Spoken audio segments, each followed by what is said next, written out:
Bismillahirrahmanirrahim. Assalamualaikum warahmatullahi wabarakatuh. Perkenalkan, kami dari kelompok 3 yang beranggotakan 2 orang, yaitu yang pertama Muhammad Asyad Iqbal dengan NIM 90121035 dan yang kedua Sarmelawati dengan NIM 90121040. Di sini kami akan menjawab pertanyaan dari teman-teman sekalian sebagaimana yang telah kami bahas minggu lalu dari kelompok kami terkait materi mengenai dalil-dalil hukum syara. Tanpa mengulur waktu lebih lama lagi, langsung saja kita masuk ke sesi diskusi atau sesi tanya jawab. Oke, baik, saya akan menjawab pertanyaan pertama dari saudara Ahmad Fahri Alim dari kelompok 1, yang dimana pertanyaannya itu bagaimana mekanisme pengambilan hukum dalam Islam yang berdasarkan sumber-sumber hukum menurut ulama. Oke, baik, jadi mekanisme pengambilan hukum Islam ini terbagi menjadi 2 sumber, yaitu sumber primer dan sumber sekunder. Adapun Al-Quran dan Sunnah itu merupakan sumber primer.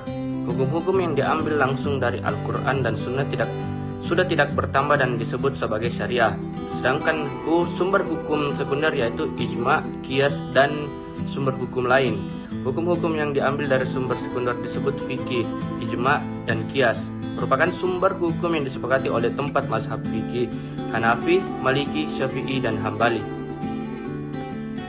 Kemudian pertanyaan dari saudari Dian dari kelompok 2, yang dimana pertanyaannya itu kita ketahui bersama bahwa jumlah ayat Al-Quran dan hadis terbatas, sedangkan problematika kehidupan manusia itu kompleks dan tidak terbatas.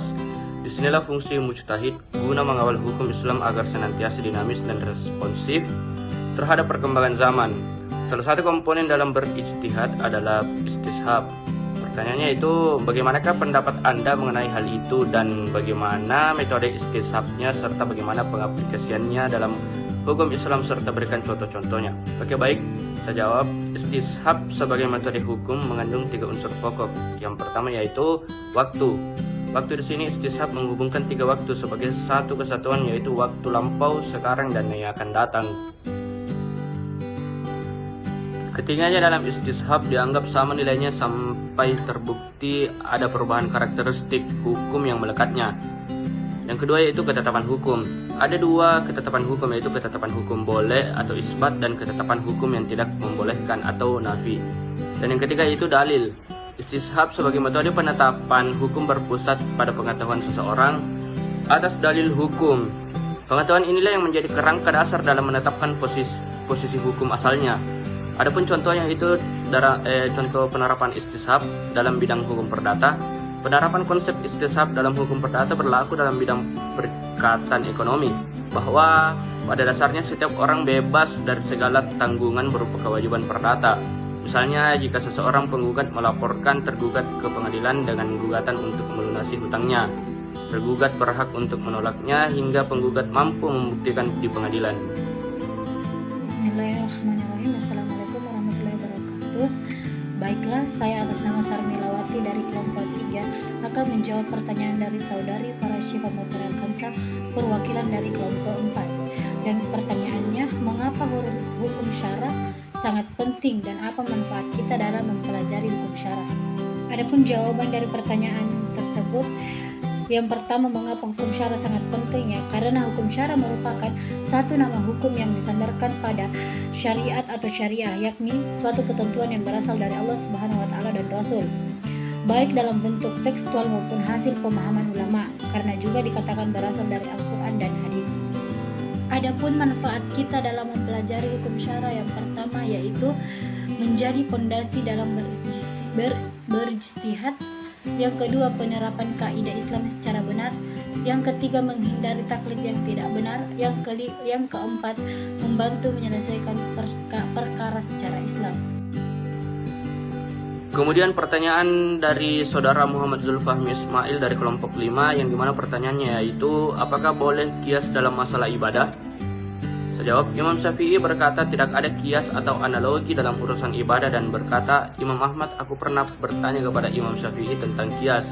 Maka beliau menjawab, ketika darurat, kias tidak sekali-kali dapat dipakai atau dipergunakan untuk urusan ibadah, akidah, dan keagamaan. Karena urusan ibadah atau ibadah dan akidah adalah tauqifiyah, harus didasarkan atas nas yang sahih atau terang dari kitabullah atau Al-Quran atau dari sunnah. Ibadah yang dilakukan dengan jalan qiyas adalah bid'ah, hukumnya yang membawa kesehatan bagi orang yang mengerjakannya. Selanjutnya itu dari saudara Ahmad perwakilan dari kelompok 6. Adapun pertanyaannya ialah apa dasar dalil bahwa ibadah, akhlak, makanan dan pakaian tidak mengandung illat? Sistem Islam merupakan hukum-hukum syara yang berkaitan dengan ibadah, akhlak, makanan, pakaian, muamalah dan hukuman. Pada dasarnya ada atau tidaknya illat ditentukan oleh nas itu sendiri. Apakah ia memang mengandung illat atau tidak? Sebab illat itu terkandung di dalam nas, bukan terkandung di luar nas. Tidak ada illat kecuali ada nas yang menyangganya. Jika suatu nas memang mengandung illat, maka kita harus menyatakan bahwa di dalam masalah itu ada illatnya. Contohnya adalah nas yang melarang jual beli kurma yang masih basah atau ruthab dengan kurma yang kering atau tamar.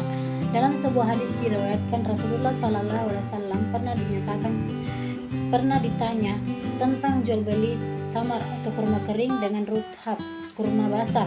Rasulullah balik bertanya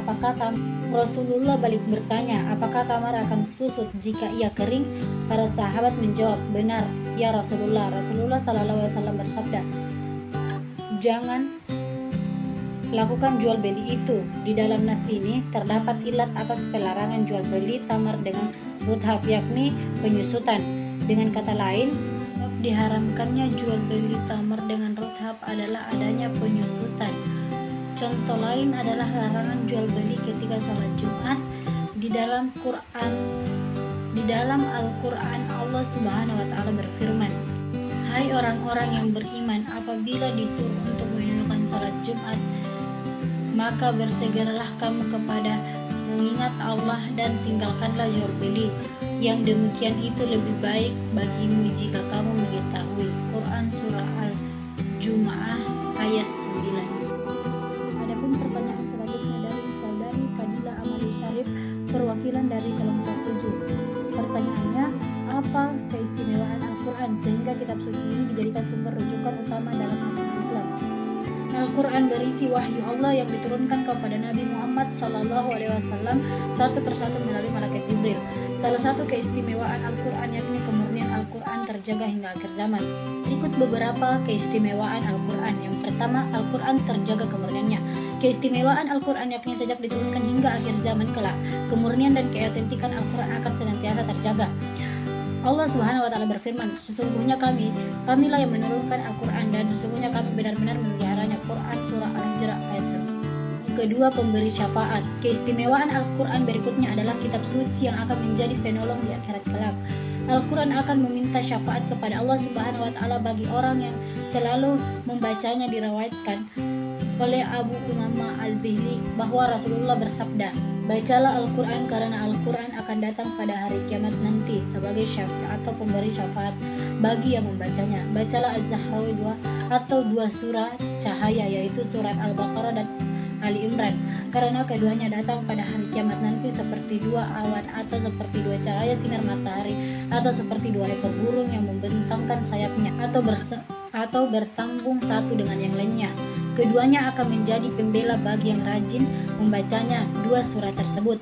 Bacalah pula surat Al-Baqarah. Mengambil surat tersebut adalah suatu keberkahan dan meninggalkannya akan mendapat penyesalan. Para tukang sihir tidak mungkin menghafalnya. Hadis riwayat Muslim.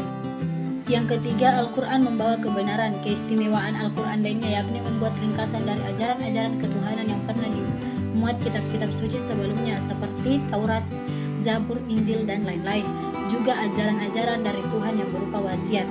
Allah Subhanahu wa Ta'ala berfirman yang artinya, dan kami telah turunkan kepadamu Al-Quran dengan membawa kebenaran, membenarkan apa yang sebelumnya, yaitu kitab-kitab yang diturunkan sebelumnya, dan batu ujian terhadap kitab-kitab yang lain itu.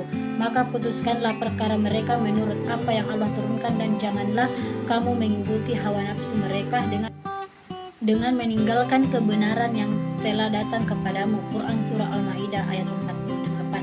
Terakhir yaitu Al-Quran mudah dihafalkan. Keistimewaan Al-Quran berikutnya yakni memiliki gaya bahasa yang istimewa, mudah dihafalkan, tidak sukar bagi siapapun untuk memahaminya, dan tidak sukar pula mengamalkannya, asal disertai dengan keikhlasan hati dan kemauan yang kuat. Allah Subhanahu wa Ta'ala berfirman yang mengertinya dan sesungguhnya telah kami mudahkan Al-Quran untuk pelajaran. Maka adakah orang yang mengambil pelajaran? Quran Surah Al-Qamar ayat 23. Demikian itulah pembahasan dari hasil diskusi sesi tanya jawab dari teman-teman sekalian. Kurang dan lebihnya mohon dimaafkan. Wabillahi taufiq wal hidayah. Wassalamualaikum warahmatullahi wabarakatuh.